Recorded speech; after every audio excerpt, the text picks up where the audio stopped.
Ray et al. 1993, that is the acid-base extraction of the dye was adopted.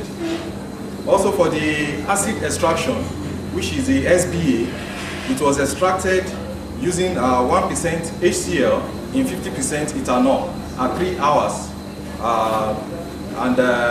It was under heat at 60 degrees Celsius. And for the SEM, that is the ethyl acetate methanol extraction, which was carried out using cold extraction method in 50% ethyl acetate in methanol.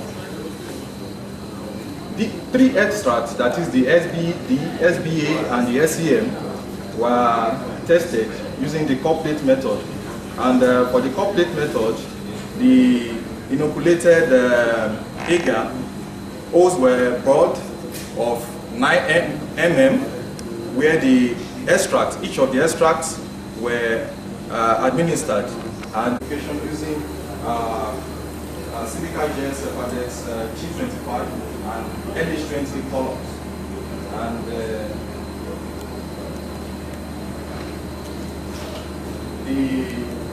in order to afford the active compounds, and the compounds were further subjected to antimicrobial activity using TLC biotopography. For the TLC biotopography, TLC was carried out in 3 plates, and for one of the plates was the control, that is the one that was sprayed with vanillin sulfuric acid, and for the other 2 were the bacillus subtilis circulated agar was made to be overlaid, and after incubation, the zone of inhibition and the activity was actually evaluated. And further study was also carried out as to the determination of the structures using the analysis and mass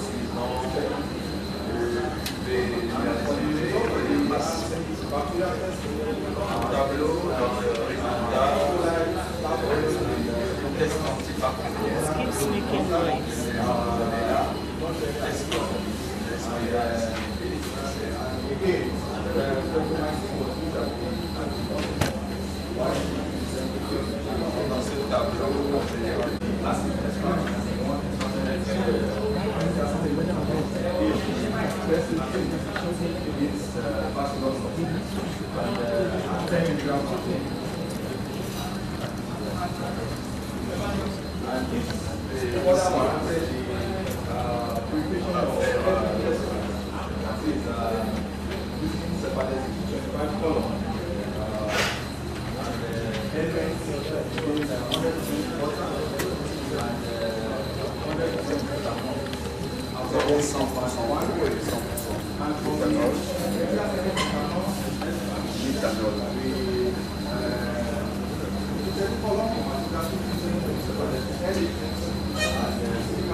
Voilà donc le diapo.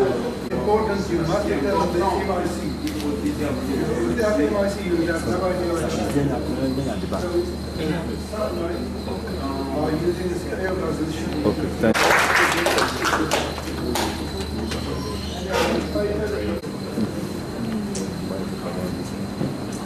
Good afternoon, Mr. Chairman, ladies and gentlemen. I'm presenting on the findings on the evaluation of the effects of sputodia campionata flower body exudates on cataractogenesis in rat cases.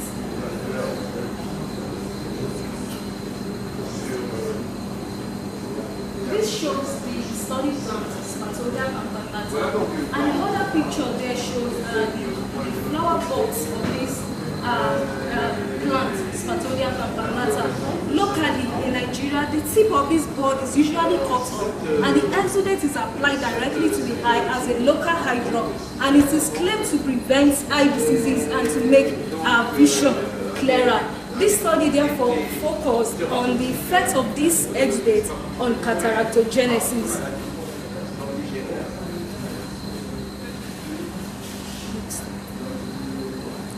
For the plant material fresh flower buds of Spathodia campanulata were collected, and the exudates were also collected from these buds and later concentrated by freeze drying.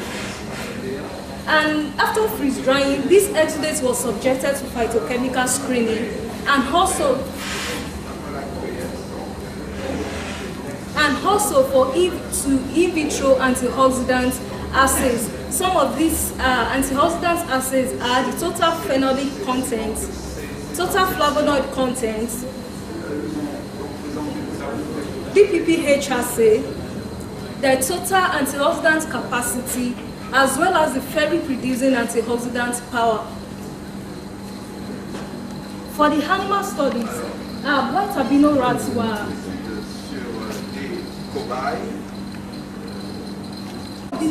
obtained and they were sacrificed. The eye balls were removed from the eye sockets and lenses were obtained by dissection.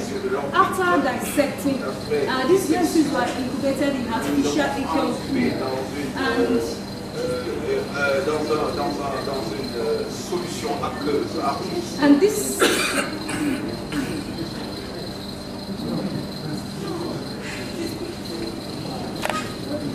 is the composition of artificial aqueous at pH 7.8. And in addition to this, streptomycin and penicillin were added to prevent bacterial contamination.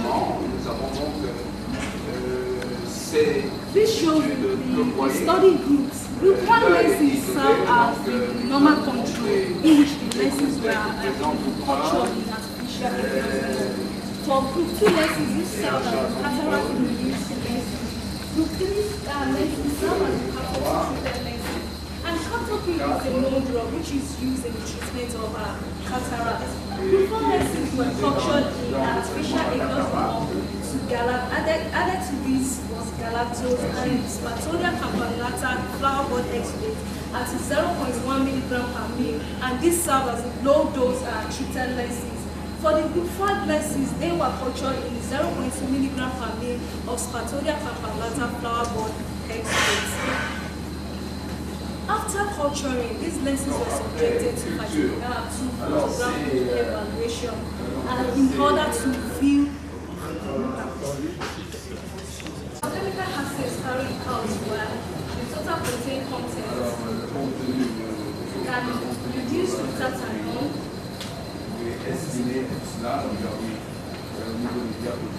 superoxide dismutase activity, malondialdehyde, as well as catalase activity using standard procedures.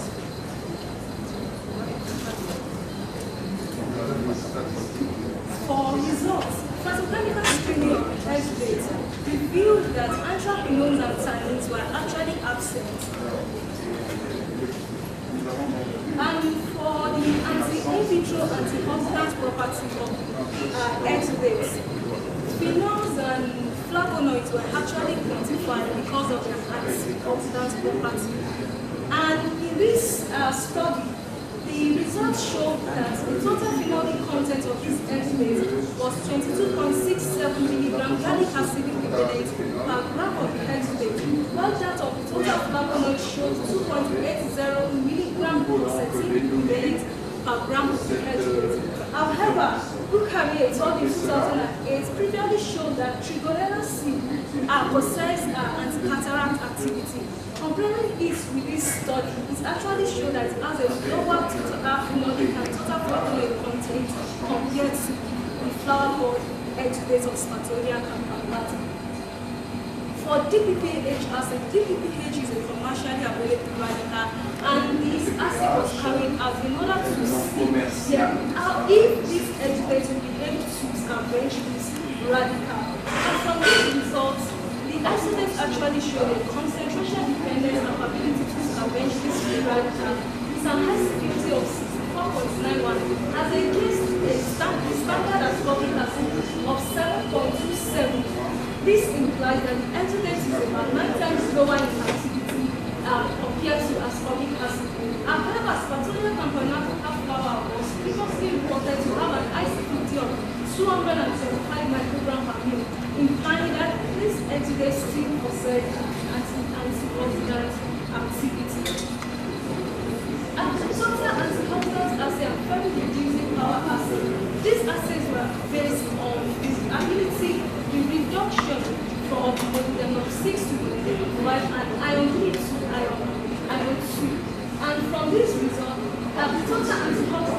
power showed 77.3 milligram ascorbic acid units per gram of while the fabric reducing antioxidant power showed 23.3 milligram ascorbic acid units per gram. From this in vitro assays, it can be concluded that the X-phase possesses a noticeable antioxidant property. This shows the photographs representative lenses after culture. For the normal control, customers category treated with 0.1 milligram per ml of Spatonia campanata flower bud extract treated and 0.2 milligram per ml treated.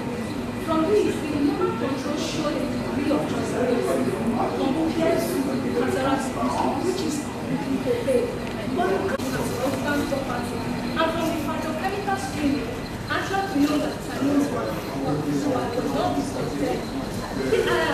This evidence, it possesses anti-cataract activity as evidenced by the morphological assessment of the lenses as well as the chemical evaluation. The study of this result helps to validate the medicinal use of the X-phase as a local eye drop. However, further study is still needed to support it and these are some of the references. Thank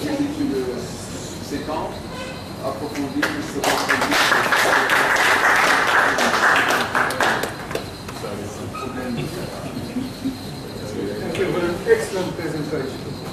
Any questions or comments? Something strong that drops out, retracts. What makes it small? So the question is, can't hear you. Is there something that forms inside and then the droplets come out? It's usually enclosed in the bud. It's usually enclosed in the bud, and it is from this bud that the flower will sprout out. But before these buds show up to the extent that the flowers will sprout out, it contains this phase, and that is what is important. Because I was interested, I thought maybe it was some of the nectar from the inside of the flower that you would expect not the sugar to be. That's amazing. How did people discover that? Anybody else? I think this was one of the most fascinating lectures. Congratulations, I think, very much. Let's give a hand.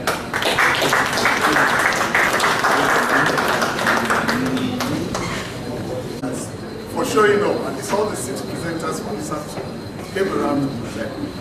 There are a few hours keeping announcements, but Dr. Gedaus is busy.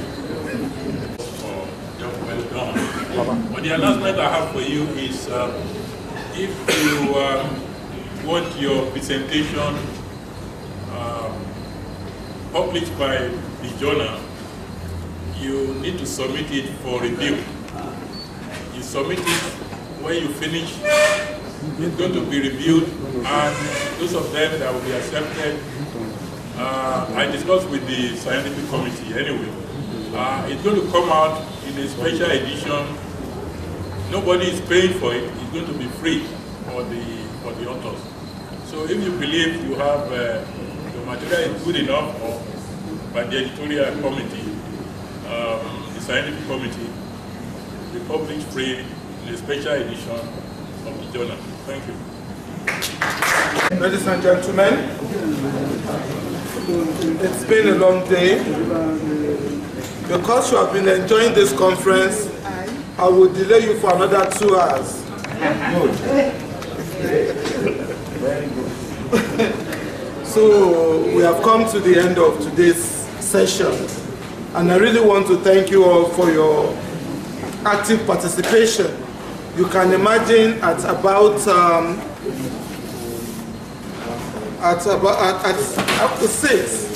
see the number of people that are still in the hall. That's really very encouraging.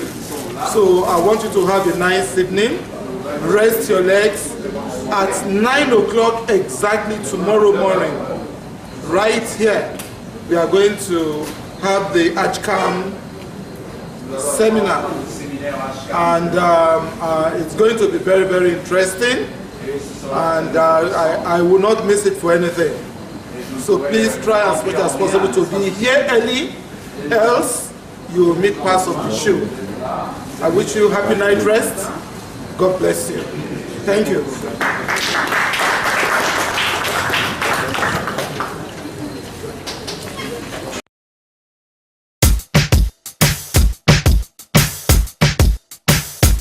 That is my topic. I'm from Ahmadu Bello University, Zaria, and the topic is the venerable medicine. May be defined as a system that is based on folk belief. And this how, oh God, I'm in trouble. Sorry, can I check to see whether I can? I was saying I'm from Ahmadu Bello University. I'm interested in natural products, including that of antioxidants, sickle cell anemia, malaria, and trypanosomiasis, and so on, diabetes. So there are so many areas I'm working on in natural products, but I happen to be invited to make this presentation on ethnoveterinary research. Ethnoveterinary medicine is defined as a system that is based on folk beliefs, traditional knowledge, skills, methods, and practices that are used for curing diseases of animals. There are many scopes, there are many areas of this ethnoveterinary practice. There is need for information, and then we also have practices, different kinds of practices. We have the tools and technologies that are used locally, and then we have the belief. Some people believe in using amulets, some people believe in incantation, some in the use of Quranic verses, experimentation. Sometimes even the traditional people, they compare recipes. Oh, they say that to be a little bit slow.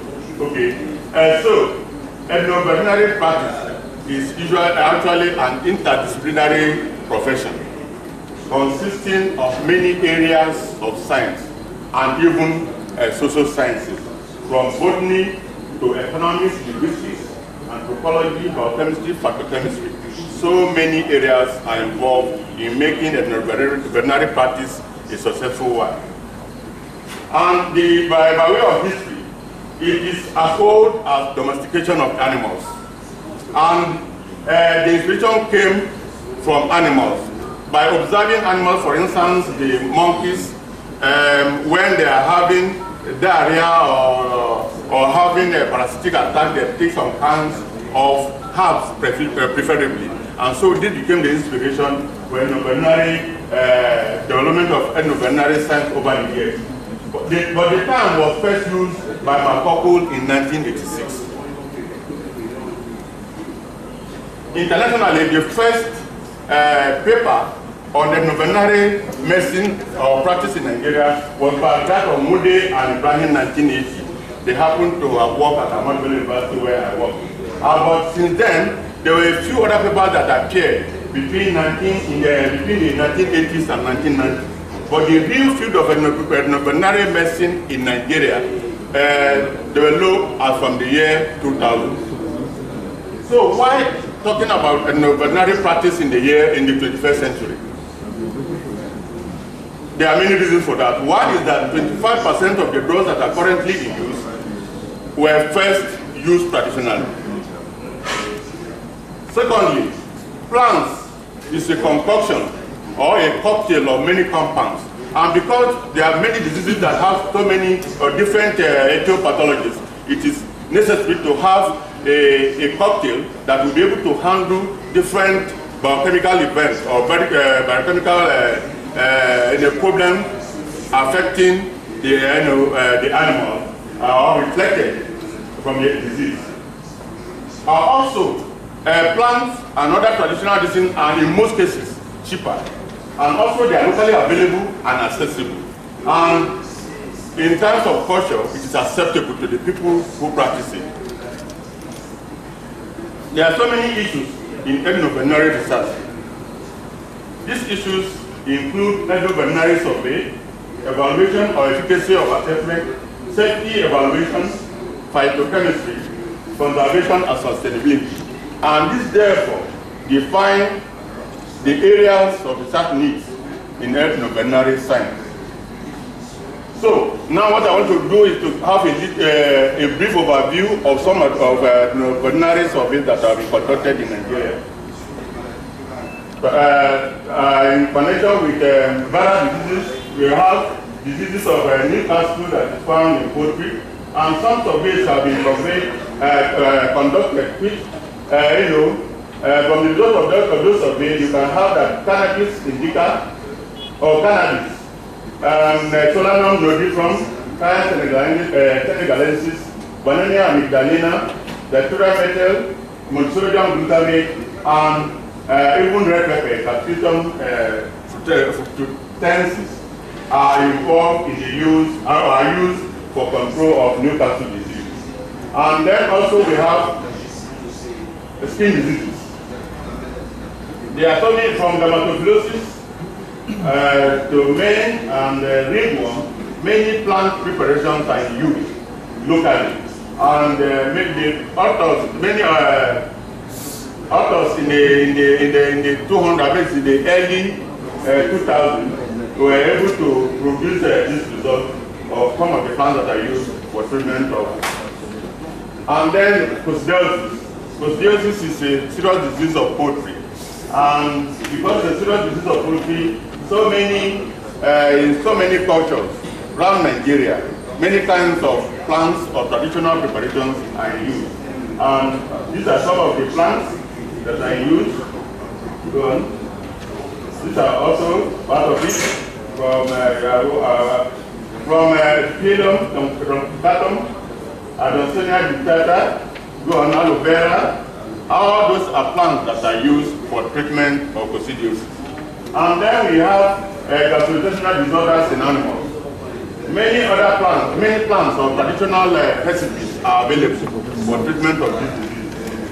Dictata, all of these are used for control of diarrhea and dysentery. Also, there are many other plants, like Deuterium microcarpum, Dierra senegalensis, Calypso senegalensis, Omodica basalina, Philostigma togi, and Camellia species. They are also used for treatment of this problem.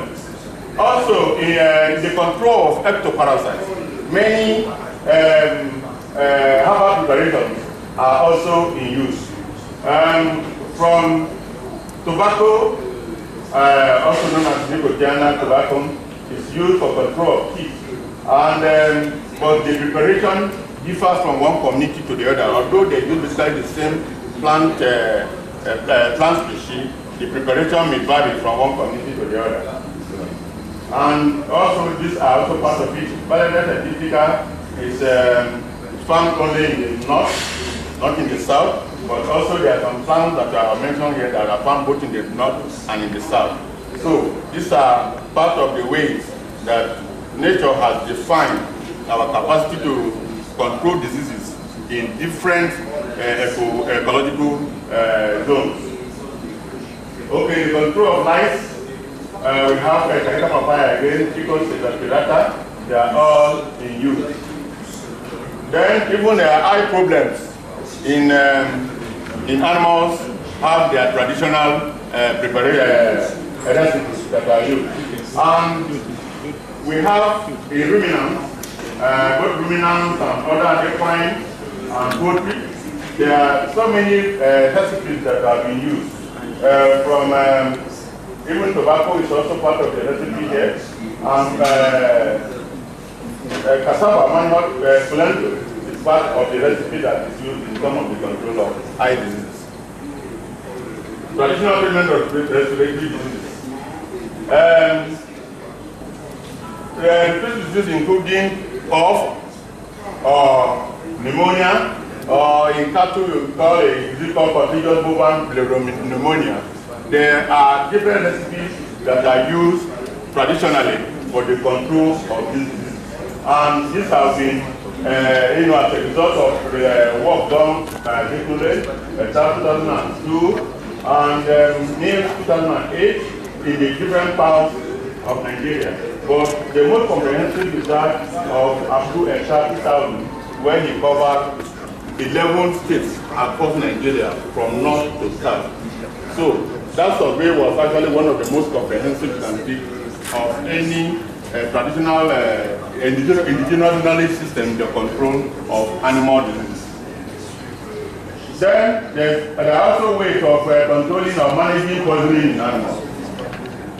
It's possible to use groundnut oil, and it's a recipe for and then or palm oil, and in some cases you use mahogany, which is botanically known as Caya senegalensis, and also you can use some other plants including striga species. Then there's foot and mouth disease.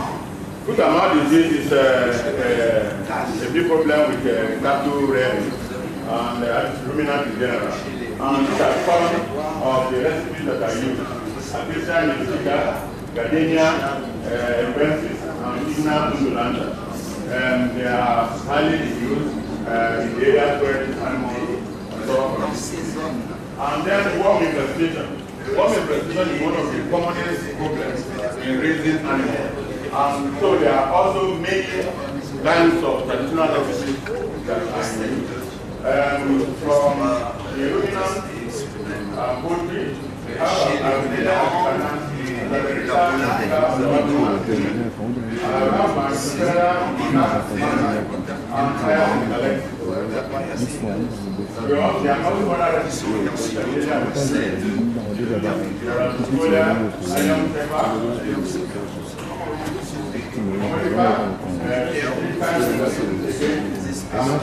also we have red palm oil being used. There are also some plants that are used as food or insecticides.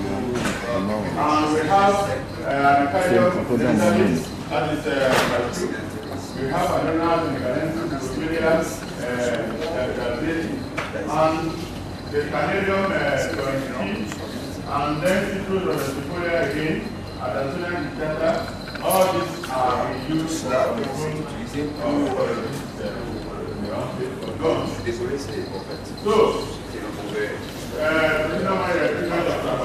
Le traitement de la trypanosomiase.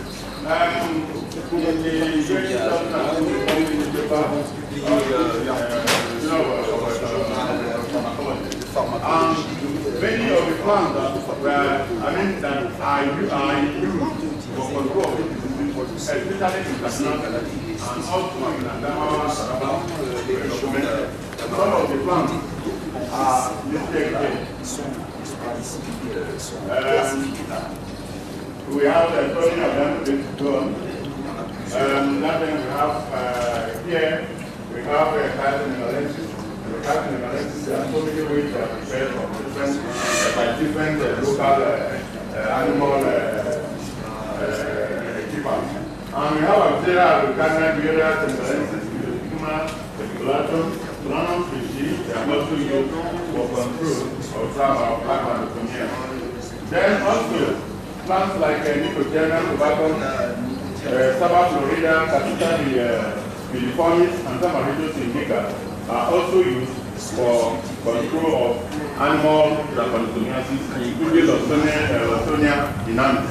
The summary from all this survey is that the plant called Caya senegalensis is almost a recipe in almost all formulations for control of different diseases. From the middle belt, in fact, just let me say above Nigeria, but more in the middle belt and north. And as nature will have, this plant is capable of growing in almost all parts of Nigeria. So, the second aspect, after having a veterinary survey, the next thing you want to do is the evaluation. So we have many reports for the veterinary survey, but how many reports do we have on the evaluation? Because it's not everything that they say they'll do. Not everything that they are doing that are working. So now let's talk about, in order to illustrate this, I've selected one disease, the area I have worked extensively. And 5 more minutes. Why trypanosomiasis? Trypanosomiasis because it is affecting 60 million in Africa. About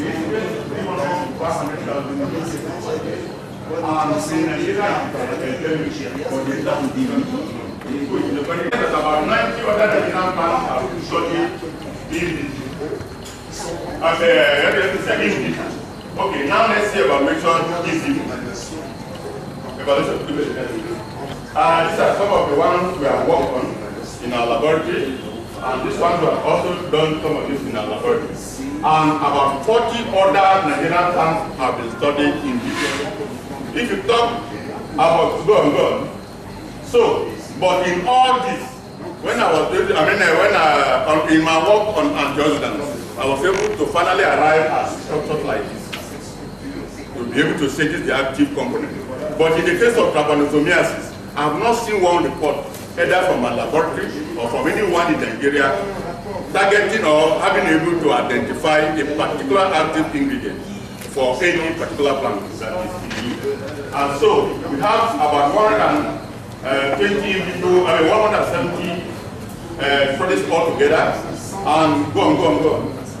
You can see this, that the in vitro studies is 70%, in vivo is only about 30%. And talking about identifying the active component is 0. So invest with all sincerity for effective and optimum exploitation and mutual utilization of the world's ethnobotanical resources. Thank you very much for your attention.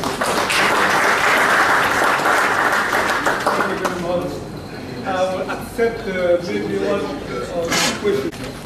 Well, my question is this. Now, during the period of grazing, you find this animal moving along a particular pathway. And in this pathway, you have variety of plants, and they graze along.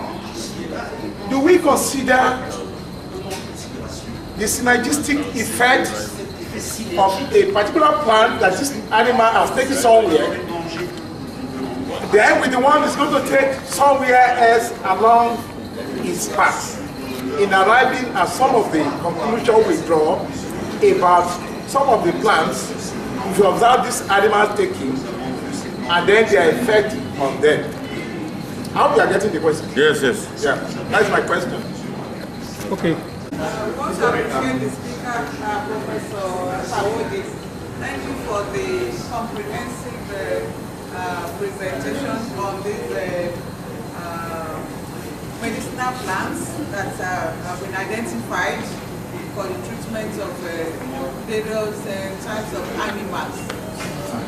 My question is very simple. You know, for the ethnomedicinal survey that has been conducted, for so many years concerning kinds of things, and some of them have actually been standardized.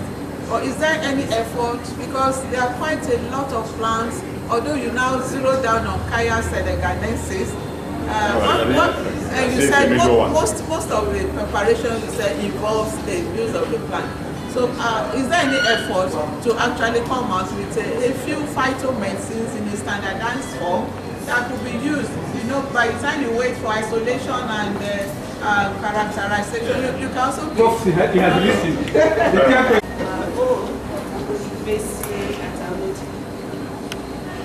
I want to link antioxidants to veterinary medicine, also mention the antioxidant aspect of it, which I think You wanted to link antioxidants. Actually, I didn't say, I said part of the work I do. I work extensively on antioxidants, anti-sickling, anti-diabetics, anti-malaria. But I have not actually related it to this. But it also has some function to play when you realize the fact that trypanosomiasis, for instance, involves breaking of the red blood cells. So if you have an antioxidant, it could help in membrane stability of the red blood cell. Okay, and then I'm coming this way. She said, why not produce some phytomedicine? What I have tried to do here is to raise some questions for discussion. In our country, so much work is going on, and some have actually been done Some people are already retiring from all work on this veterinary and endomedicine. But then there is no cohesive policy to harness the resources. What you need a lot of resources to be able to go into production. And this is not supposed to be my duty as a scientist, especially when I have to use my salary to conduct this research. So it is now left for the appropriate organ of the government to be able to put together policies that will help us from the laboratory to production line and then to the market. So this is part of the things I've tried to do. Try to define the problems we're having in this country. Okay. Then the first person was sorry? Oh, you want my name or? No. Your question again. Yeah, my question is this. In the process of grazing of this animal. Oh yes, now I get it. From one region to the other. It's okay. So what is happening is that animals, there are some things they graze on for the purpose of nutrition. But when they get ill, there are some kind of herbs they will look for selectively along the way. So they will not go for some of these herbs when they are well. For instance, they go for bitter leaf. No animal wants to leave bitter leaf when, no, not even you when it is, except when it is a little bit worse or something. But they go for this when they have hematitis. And so this they can do anywhere along the way. But apart from that, other things they feed on are just for the sake of nutrition. So that is that. Okay, let's put our hands on an associate professor. Okay, sir. Actually, 10 grants and 50 peer publications, 8 patents, and he was awarded the National Science Prizes of China in 2011. Outstanding Young Scientist of China in 2012. Actually, his research field is complementary and alternative medicine to treat gynecological diseases. Professor Fang Ke. Yes.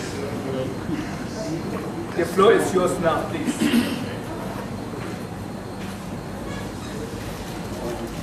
Thank you for everyone. Firstly, I want to express my deep thanks to Professor Clement, who has kindly invited me to attend this conference. And it's really a great pleasure for me to meet so much top scientists in the field of complementary, alternative, and traditional complementary and alternative medicine in West Africa. So my topic today will focus on the menopausal syndrome. My presentation today is 治百病黄丸, a classic Chinese medicinal formula in reviewing menopausal syndrome. This is a multi-center and controlled travel process. And controlled travel from UK and China. I'm actually from Women's Hospital, School of Medicine, Zhejiang University. Okay, next. And in the past 20 years, the population of the baby with age more than 15 years old has sharply increased. And it's estimated that this number will continue to be increased in the coming 20 years. So it's necessary to find some effective treatment to interfere the menopausal syndrome for the older babies. So next. And the main symptoms included in the menopausal syndrome are hot flashes, headaches, thinning hair, loss of memory, heavy eyes, hyper, the volatile emotions, depression, heart palpitation, bloating, ingestion, and the vaginal dryness the loose and the frozen infection, and dry skin on the back of the hand and loss of time, and night sweat, feeling overheating, and tinnitus, and the sleep disturbance. Among all the menopausal symptoms, the hot flashes may be ranked the top one. Okay, next. So the objective of the practical travel is to explore the effects of 400-111, a classic formula of Chinese medicinal herbs, in relieving menopausal symptoms in British and Chinese women. So next. This travel was conducted from May 2011 to May 2013. And this travel was conducted in 3 hospitals in China and 1 clinic together with a hospital in UK. The 3 hospitals in China are Women's Hospital, School of Medicine, Zhejiang University, China. The 2nd hospital, Hengjiang University of Chinese Medicine. The 3rd People's Hospital of Yuhang District, Zhejiang Province. And the 1 clinic together with the hospital from UK is the Agricultural Consultant, Sheffield, together with the Royal Hampshire Hospital of the University of Sheffield. Okay, next. This is the progress of the participants through the travel. Firstly, we screened 360 patients and the cost. Among the 80 cases, Et regardez bien la charte là, nous avons les 2 cas. Nous ne pouvions pas avoir les résultats. Alors on les a divisés en 2 groupes. Nous avons donc des cas, dans le premier groupe, on a les 118 cas, et dans l'autre groupe, il y avait 116 qu'on contrôlait, qui avaient été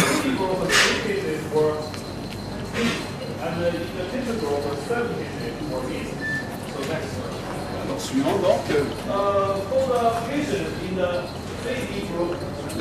donc chez nous avons dans les cas nous avons pour le premier cas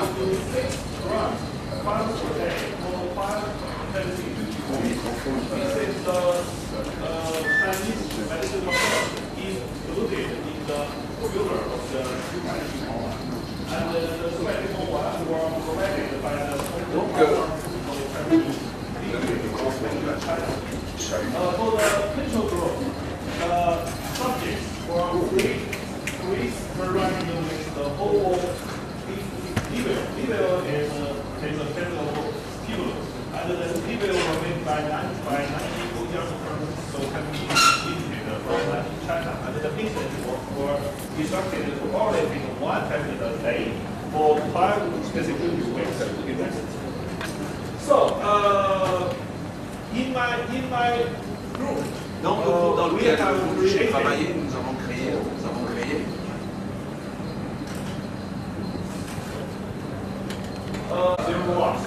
these computer software were created by my group. 3 of my postgraduates, they maybe spent about half a year to create this computer software, and we have successfully got the computer software patent from Chinese government. So in the present travel, we use our own software to manage all the data of the patients. This is the certificate of the patient for the computer software, and this is the screen of the software. So next. This is the baseline characteristics of the participants. From the table, we can saw that no significant difference between the 2 groups. Other in terms of the age, height, weight, time since last menstrual period, and the marriage status. There are also no significant difference between the 2 groups. On the area of the residence, the educational background, and the current employment status. and no significant difference between the groups on the duration of the perimenopausal sleep pattern. For popular 400平方完 showed the premise in relieving menopausal sleep pattern. This work was partly supported by the good practice in traditional Chinese medicine research in the post-genomic area, the TDPCS, coordination action funded by the EU 7th Framework Program. And this work was also supported by the National Natural Science Foundation of China. Then I will take a little time to introduce some of other works from my group. We use traditional complementary and alternative medicine to treat the menopausal sleep pattern. So next. In the year of 2007, we will conduct a travel to explore the effect of Chinese medicinal herbs in relieving the menopausal sleep pattern in the all well-recognized Chinese women. And we successfully found that the Chinese herbs may be a useful alternative treatment for all well-recognized women suffering from menopausal sleep patterns who are unable or don't want to receive. So next. Then, in the year of questions, comments, and so on. So please, have the floor. So thank you very much for your presentation. You seem to have used a lot of traditional Chinese medicine, TCM. The question I'd like to ask you is regulation of the use of TCM in all your studies and in general in China. Like in Nigeria here, we have NAFDA, which regulates use. You cannot do this type of study unless you get some clearance. So do you have that type of situation in your country? First, I will answer. Yes, go ahead, please.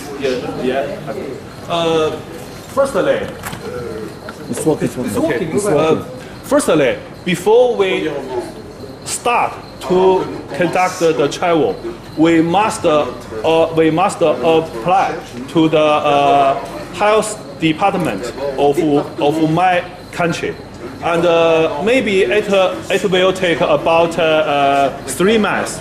They can give me a number, and with this number, I can begin to conduct my travel.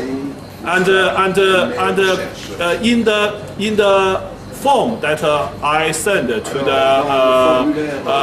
the health department, I must fill in every detail of the protocol of my future travel. Thank you for catching. Okay. I have a very strong interest in medical research, and I've done some research on it. I would like some clarification, actually. The Chinese formula that was used in your trial, what was the duration that the medicine was given to those women? The duration of treatment? Sorry? The duration of treatment. The duration of treatment. The period that you the time frame for the extra dial after the treatment.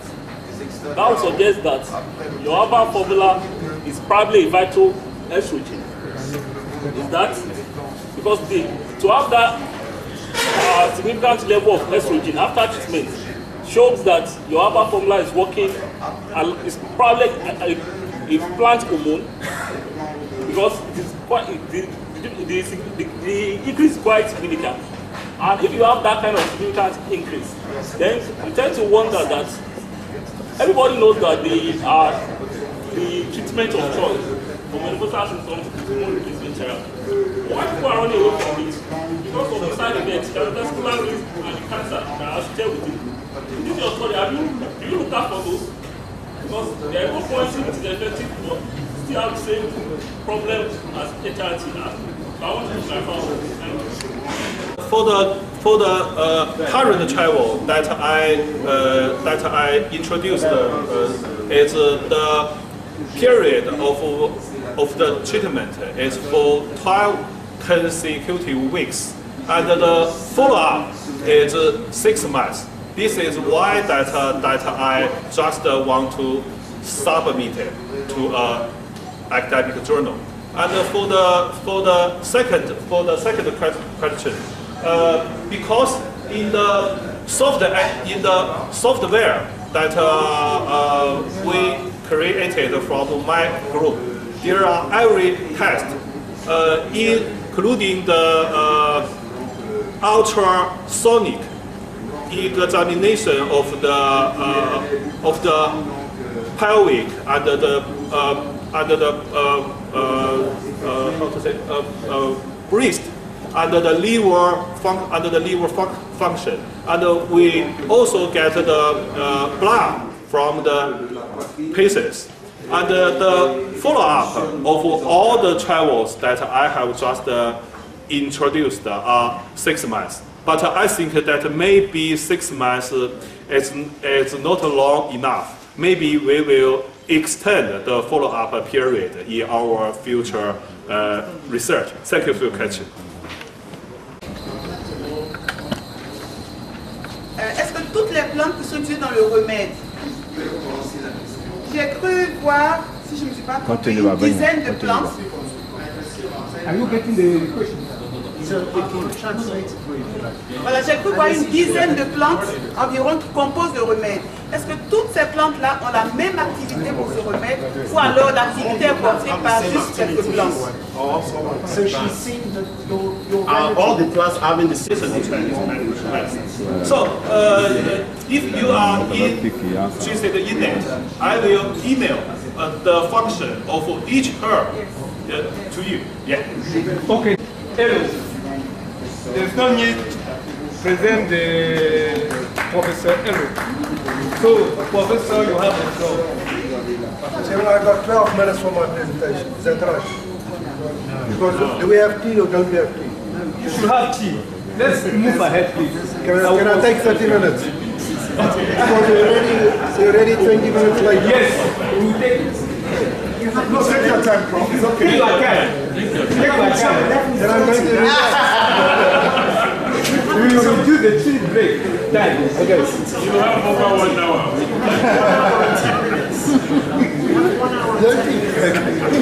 Thank you very much. I just want to thank everybody that Clement for inviting me, and I want to thank him for starting the African Journal of Complementary Medicinal Medicine. It's really, I think, a wonderful thing. We know that there's been competition from African Journal of Biotechnology.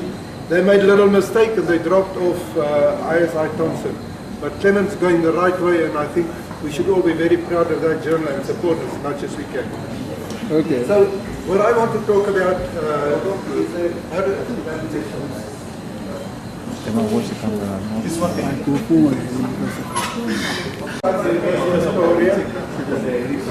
in the Department of Paraclinical Sciences. We don't have any permanent staff in our group. It's an extremely multidisciplinary group. We've got parasitologists joining us, and microbiologists, and physiologists, and dentists, and whatever you can think of. We really have to help ourselves with arthritis and everything. And we only have basic apparatus. We don't have sophisticated, complicated apparatus. So the methods that we use are methods that can be used in every reasonably equipped laboratory in Africa. We deliver in the order of about 20 publications per year, and my own publications have been cited more than 5,600 times. We've got many students from all over Africa. I'm on the way of completing 100 MSc and PhD students before I retire. So I hope I will last less of it. But many of them come from West Africa, and quite a number from East Africa. We also have students coming from Europe as well. And about 95% of my students are black students, because they are the students that are really interested in veterinary medicine. So the aim of our program is the following. We want to use the plants of Africa for the benefit of the people of Africa. And there were three approaches. The first was that we developed and won the competition to develop the African Noble Pharmacopoeia, a collaborative effort with everybody in the rest of Africa.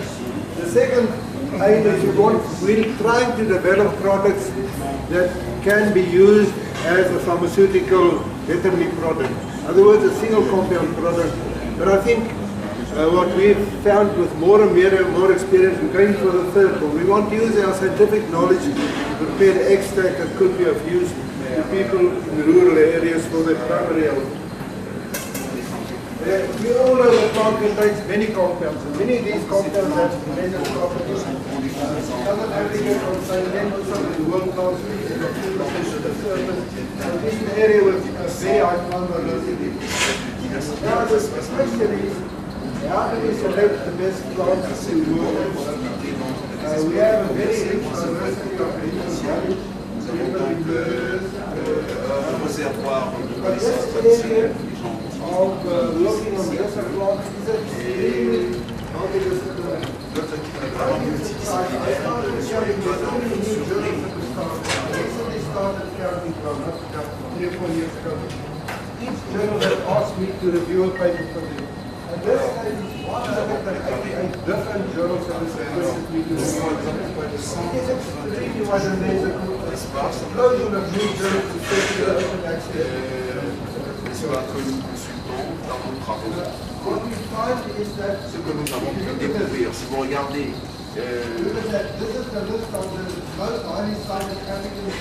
voilà donc le nom, n'est-ce pas, des scientifiques africains qui ont écrit, n'est-ce pas?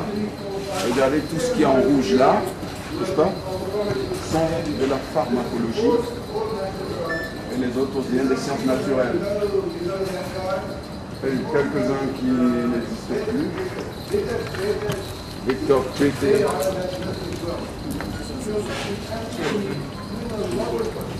Alors nous faisons beaucoup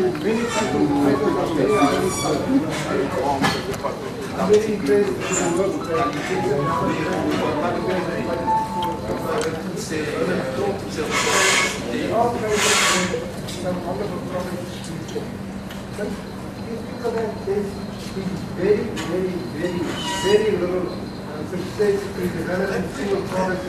On en est arrivé, on n'en est pas encore arrivé avec celui c'est vraiment terrible.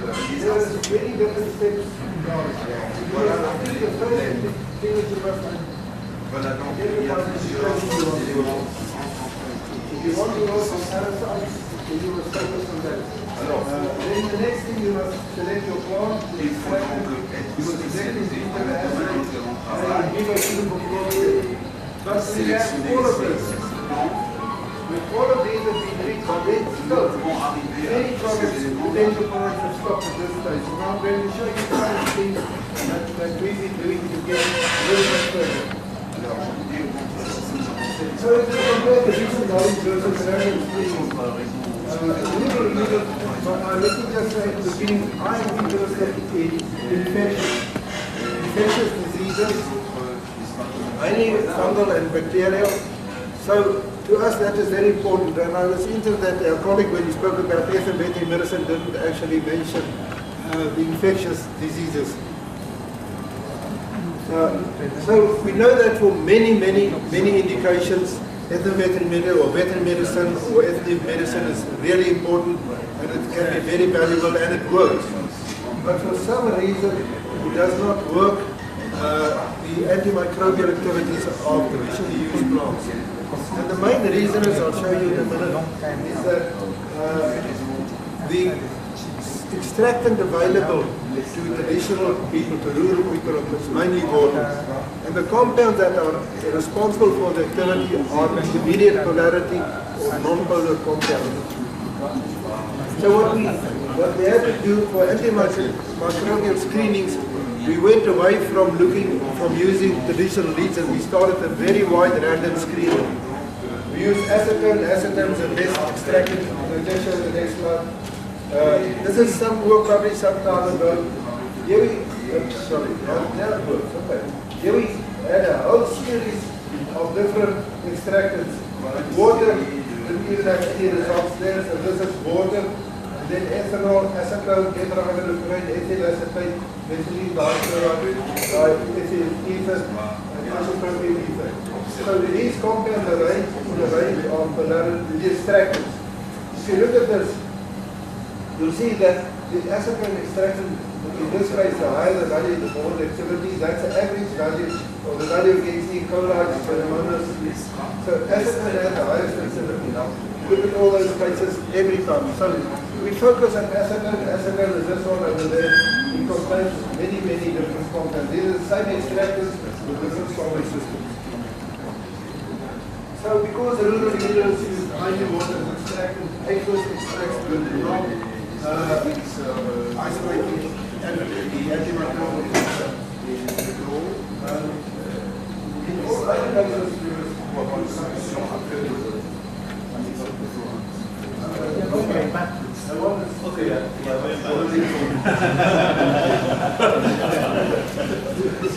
So we did not get exciting results using traditional knowledge for antimicrobial. Now the question is, why do people use these plants for antimicrobial applications? I think the explanation is not that it kills the bacteria or the fungi. I think the explanation is it stimulates the immune system, and then the patient can handle the infection much better. Because we know that the antibiotic compounds coming out mainly from the aqueous. We decided we're going to work on 3 leaves only. The reason is we start with the end in mind. We want to develop a product, either an extract or a compound later. Then you must have a resource that is sustainable. When you use the roots or the bark, it's going to be very difficult to produce large quantities of material. We collected only the tannic gardens. We use fluid methods. One of the most important things we use is the microplate dilution method. That method is got more than 900 citations, so many people have used all over the world. And I think this is really something I want to stress. Please. Agar diffusion assay does not work on plant extract. I'm sorry, I shouldn't say does not work. It means it does not provide reproducible results. Because there's so many factors involved in agar diffusion that one laboratory cannot compare its results to another laboratory. The gut, then I think it might still work very well because it kills the parasites. And if it is not taken up into the blood of the animal, that would not be a problem. But it's difficult to isolate active compounds in a complicated assay. It's extremely easy to isolate antifungal and antibacterial compounds because we've got a system biochromography, you heard about that, we can easily identify the active compound. And so we then did something else. We started an alternative approach. A group of benimidazole is a group of antifungal that also have very good antifungal activity. So then we thought, okay, let's compare these two. Maybe there is a correlation between antifungal activity and the antiparasitic activity. This is the type of result that we get for different plants against candida. Look at that. That value there is 0.020 micrograms per liter. That is the MIC value. Not 1.2 or something milligrams. It's very active. So these labels all have very active, good activity. So you can see these plants were all selected because they had good activity against Coccus neoformans. Okay. There appeared to be quite a nice correlation between larval development, inhibition, and the antifungal activity. So we're following up on that. So what we can say, the extracts can be as effective as some commercial products in combating fungal infections. You don't have to do anything. You have other compounds. The vivo activity gives the anti-ability activity. The mechanism activity of the active compound is different from current anti-ability activity. It's very possible to combine it with other abilities. You can potentize the activity. What I mean by potentizing, if you have an extract And now you start playing around. That's what we did when we developed this high activity grape seed extract. You've got the extract and you play a little around a little bit with it. And you know what the active compound is. Then you can, by solid-solid fractionation, you increase the activity substantially. The nice thing about that, once you did that, then you've got a strong patent. Patent just to say that the leaves of this plant is good against a certain parasite. It's not really such a strong patent, but if you combine that with the preparation, then it's a very strong patent. Prof, yes, your last slide, not the one showing the pictures of the beautiful speakers who have spoken very, very well. I believe our horizon had been increased, and we now know one or two things about ethno-veterinary, one or two things about the things that we have discussed today. Thank you very much. And I have some announcements for you. You know, when you see me here, you see announcements. Yes, 2 good announcements. I give good announcements. The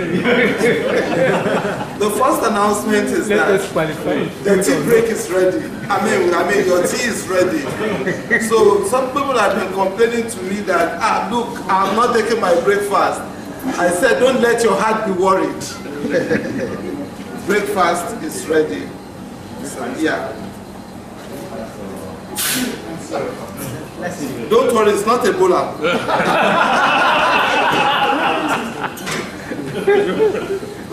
So, I have a list. Those of us that were plenary lecturers and co, so you see me, and there is something that you have to do for me. Please see me immediately after this session.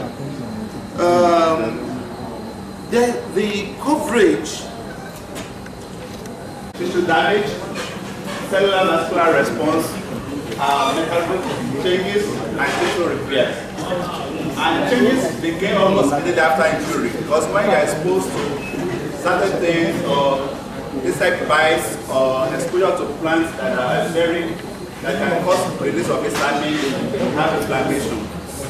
Because of the action of the pathogenic agent, the affected tissue releases mediators, which respond for the following events of inflammation. And tissue macrophages, monocytes, mast cells, platelets, and epithelial cells are able to produce a multitude of cytokines. And these cytokines, like tissue necrosis factor A, interleukins 1 are released first and initiate several cascade reactions that take place.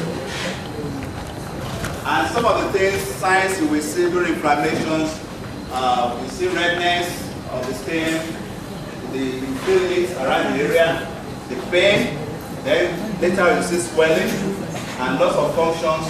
And in second century, the great physician added these 8 cardinal signs. And there are different phases and stages that we see during inflammation and repair. And some of these phases are listed here. We have the 8 phases of inflammation, which include injury, will have occurred. Then we have structural changes that take place. Then we can have a lot of metabolic changes that also take place. Then we have activation of chemical mediators, hemodynamic changes, permeability changes, and leukocyte migration and phagocytosis. And this is the early stage of the inflammatory system that takes place. Then later on we have stages of inflammation which include vasodilatation and increased permeability. You know, most of us, if you have experienced this kind of thing before, you will see the redness, you see the swelling taking place, and because of the vasodilation that takes place, the blood vessels will be dilated, the migration of all the white blood cells and some other things that are released there. Then we see the phagocytic migration, which is due to hemostasis effect, and later on there will be tissue repairs. The first phase that we talk about injury is any event that impairs tissue structure. could be as a result of trauma, or microtrauma by impact or contact, or microtrauma which is overuse or friction.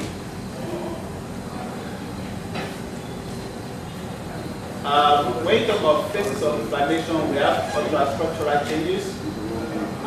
These are something that are shown here. We have the structure of the cell membrane, because there will be, for example, there's insect bite, mosquito bite, and it starts scratching the area, you see the swelling there. And the content of cells spill into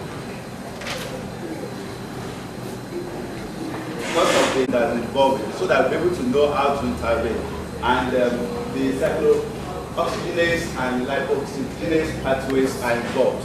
And this is due to disturbance in cell membrane, and we have the membrane phospholipids and arachidonic acid, and we have two pathways like lipoxygenase pathway and cyclooxygenase pathway. And this one leads to release of leukotrienes, and this one leads to prostaglandin release. Histamine is also one of those neurotransmitters that are involved in inflammation. And it is found in high concentration in platelets, basophil, and mast cells.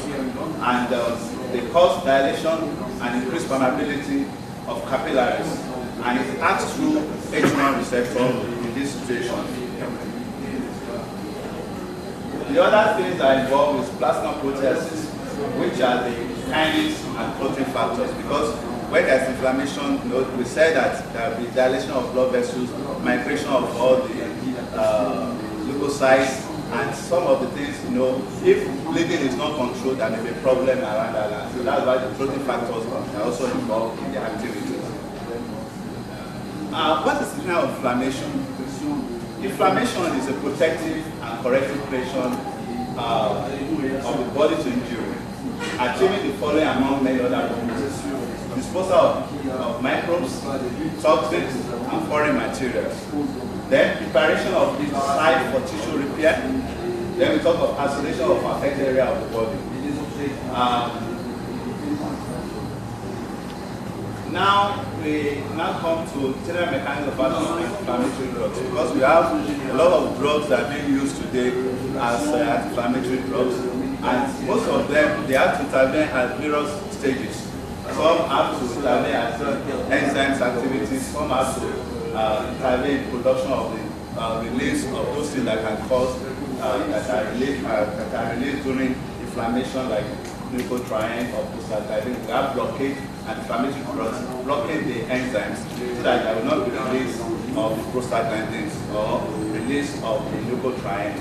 So in most cases, the anti-inflammatory drugs they act on this area so that we can be able to block inflammatory processes that take place.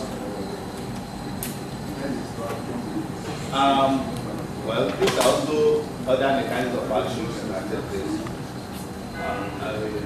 Now, the issue now is that as pharmacologists or the scientists that's interested in developing drugs that are involved in inflammation, you want to prevent inflammation, or you want to get drugs that can be used as an inflammatory agent, there are different methods that you can use. We have the in vivo method and we have the in vitro method. Under the in vivo methods, we have medemer assay, arrhythma assay, granular method, then that which involves implantation of cotton wool pellet or granuloma pouch. Then the in vitro method, you can use isolated organ system, or cellular preparation or subcellular preparation for that. The other thing that we've been able to establish also that the antioxidative and radical scaling activities can also be helpful. These ones they promote antioxidant enzyme activity and they engage pro-oxidant enzyme activity, which will prevent free radicals attacks and enhance the endogenous antioxidant levels. The mechanism involved in all this involves increasing the activity of these enzymes. Peroxide, dismutase, catalase, glutathiones, and all these are involved, and so that you can have one thing or the other. And in most cases, they've established that there are a lot of herbal products that are constituents that have been useful and examples of these herbal constraints, these properties are useful. Quercetin, pros, curcumin, hydroxytyrosol, catechins, and nitonates. These are the indicated activities. And inhibiting prostaglandin enzymes activity, what has been listed there. We have inhibition of specific pro-oxidant enzymes, and we have examples of herbal constraints with specific activities. And these are listed depending on the enzyme they act on. And prevention of free radical attacks. We have scavenging of specific free radicals, and these are examples of herbal constraints with specific scavenging activities. For example, scavenging hydroxyl radicals, we have the catechins, lutein, and mannitol that are useful on this. They are useful in this kind of area. And we have decreasing FDA, that malondialdehyde, we have quercetin, curcumin, and lycopene. These are very also, the sources are from herbal products. We also have ones that enhance endogenous antioxidant molecules. That is, they elevate the cellular glutathione content like quercetin, resveratrol, castin, and others. So we believe that a lot of these herbal products can be useful in the management of inflammation. And we have one that also acts on phospholipase A2.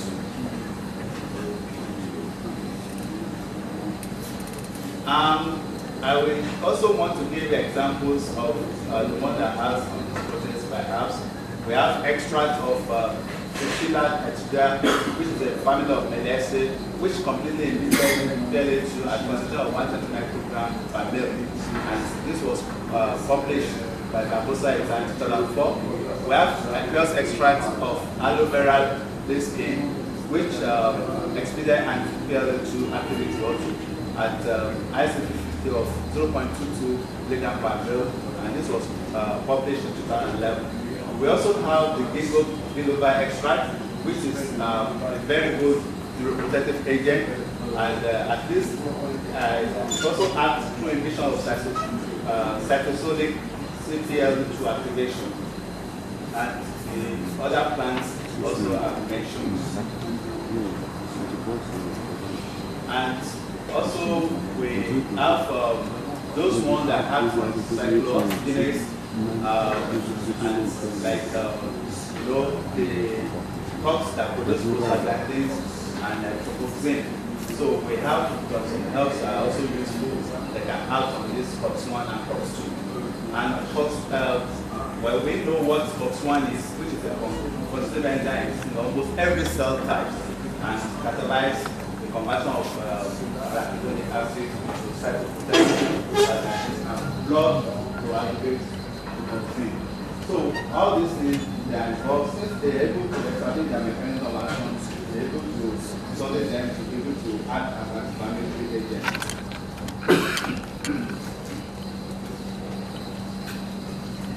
And devil's claw is another plant which is of pain and inflammation. And an example of another activity based on oncology of the and they have anti-inflammatory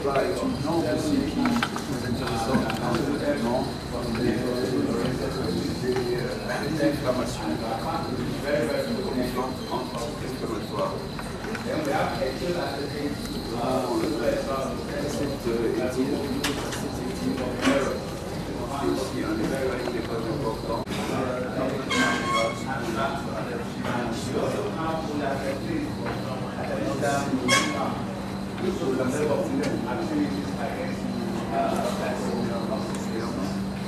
so generally we can say almost all of different plants derived from various species that the constitution has specified that they will not increase activities.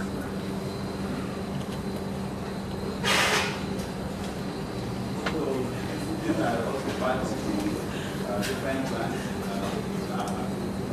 So they also take into cognizance the issue of nutrient oxide synthesis. Because these are the new trends people are also going to not only talk about the oxygen, oxygenase carboxylase, but also taking into consideration the nitric oxide synthase. And it's an important enzyme involved in the regulation of inflammation, vascular tone, and neurotransmission and cancer. So, and they started working on looking at the possibility of using plants that may act through these enzymes in the body so that they can be useful in prevention of inflammation.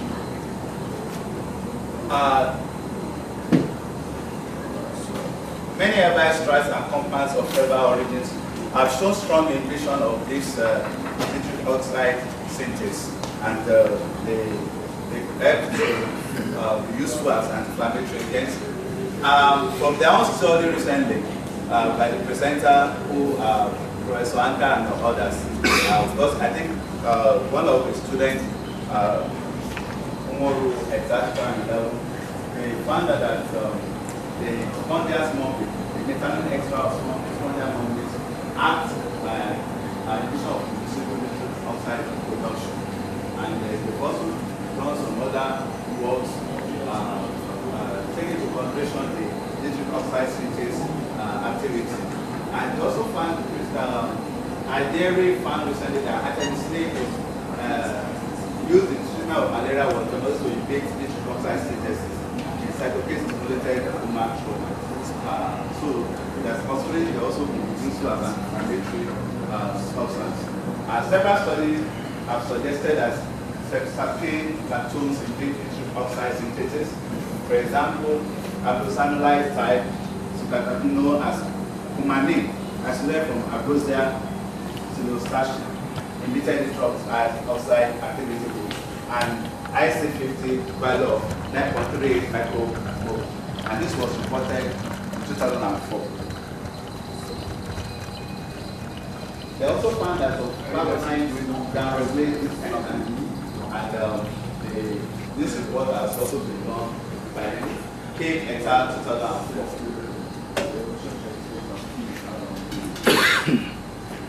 We have several cytokines which are associated with inflammatory disease, and a number of pro-inflammatory cytokines also regulate inflammatory reactions, either directly or by the ability to induce the synthesis of cellular adhesion molecules or other cytokines in certain cell types. And the major inflammatory cytokines are responsible that are seen during inflammatory processes. And inhibition of the spread of this cytokine has been demonstrated as a target for many anti-inflammatory medicinal plants and their compounds. And the cellular mechanisms through which anti-inflammatory medicinal plants regulate have also been extensively studied. And the most prominent points of cellular regulation affected by this are health-based compounds and the various protein kinases involved in signal transduction, including protein kinase C and mitogen-activated protein kinase. And through the inhibition of these enzymes, they inhibit the capacity of transcription factors such as the nuclear factor, NFKB, or activator protein AP1, which is regulated. And this has been reported by K. et al. in 2004. Now, it has been established that over 96 genera of plants that have anti-inflammatory properties, and over 56 families of such plants have been studied. And the issue now is that they established that most anti-inflammatory properties of flowers from plants, they are very effective in terms of effectiveness, and it will also be, by establishing their anti-inflammatory property, that means we are making available some of these plants because they are easily accessible to people in our environment. So availability will be very easy. Then the low cost, because there are some cases that when you consider most of these anti-inflammatory drugs that we currently use, they are very expensive to some people. But if we're able to establish most of the anti-inflammatory substances from plants, that will make it, the cost will be very, very low and be affordable for people using them. And comparatively non-toxic because they have been used over the years separately.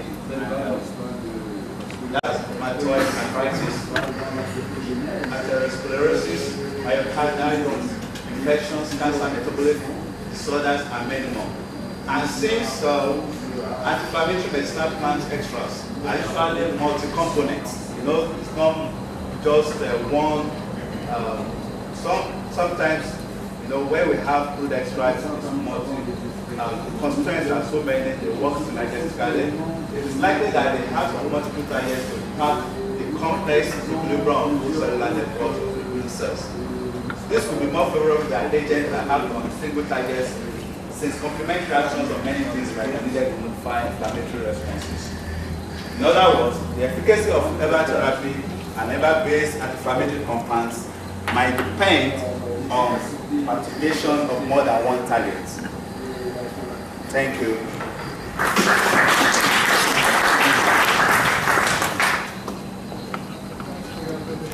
Now we are welcoming questions. Good afternoon.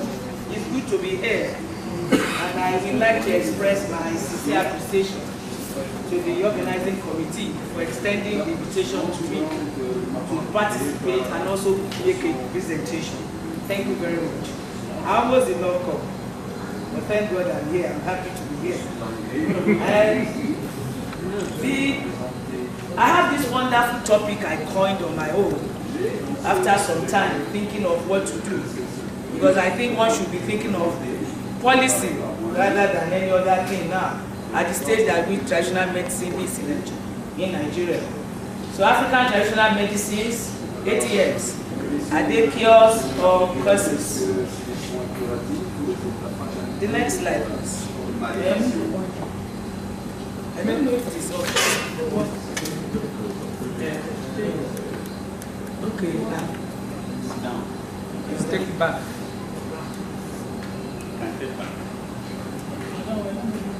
Okay. Yes. I'm starting with an introduction, looking at the importance of traditional medicine.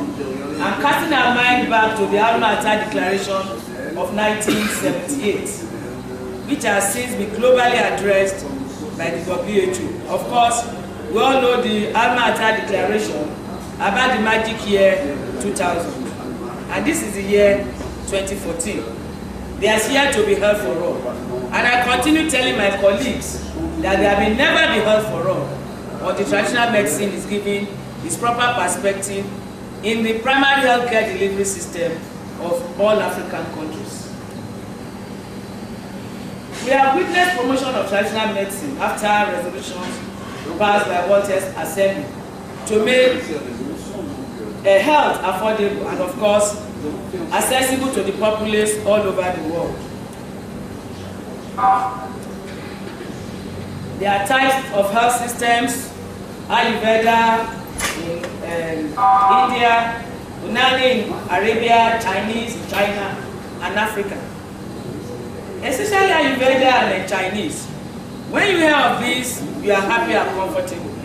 Chinese medicine or Ayurveda medicine. Once you hear of African medicine, you take a reverse. You are afraid. Chinese, they were never colonized. So they were able to preserve their medicines, both explicable and inexplicable, and develop on this. Likewise, Ayurveda in India, though they were colonized, but they were not, as Africans, they were also able to protect their medicines and culture, both explicable and inexplicable. Africans went through dark revolution or dark ages, and when human beings were not respected, how much more our medicines and our cultures. So the African traditional medicine that I've tagged 8 years is the oldest and perhaps the most assorted of all the therapeutic systems. And Africa is considered to be the cradle of mankind with a rich biological and cultural diversity. So that the extensive use of TM in Africa composed mainly of medicinal plants, and it has argued that this is linked to cultural and economic reasons. That is why WHO encourages African universities to promote and integrate traditional medical practices in their health system. Let us look at cultural and economic reasons. WHO also said, use medicines available to your local circumstances. And in linking to cultural and economic reasons, we know that culturally, traditional medicines is directly linked. Likewise, for economic reasons, because it's supposed to be affordable. But in Nigeria, it is a thing of the elite. Why use traditional medicine in Africa? The extensive use of TM in Africa composed mainly of medicinal plants. Socially, hospitals are far away from the populace. At least on the roadside, you may see something, rural health center or community health center, binding about 10-12 communities together. Me and you in this room, we are not the people. The people are in the villages, they are there. And these orthodox hospitals, they are far away from them. So they have to make use of traditional medical practitioners within the locality. For economic reasons, fine pharmaceutical dosage forms are expensive. And herbal medicines are affordable. They are supposed to be affordable when you think of indigenous traditional medical practitioners.